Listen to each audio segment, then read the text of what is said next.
Namaste. Today I'm going to share with you one of the nutritious vegetable, which is Brussels sprout. It has so much of health benefits. I will write it on my description in a while. All you do is get a pound of Brussels sprout. I happen to have growing in my garden, so I got quite a bit of Brussels sprout. All I did was put in a steamer and steamed it for like about 2 minutes.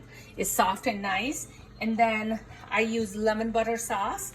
All you do is, depending on how much you have, you can use from 1 stick to half. This is only 4 tablespoons, 1 stick of butter, and then pinch of salt, and half a lemon juice. Mix it all together, and then fresh oregano.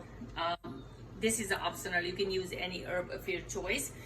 Melt your butter and put the salt and a lemon juice, and you can just put in your Brussels sprout like this. It tastes really good. Kids love it too because it's buttery and it's just such a good vegetable to eat. Thank you so much for watching my YouTube.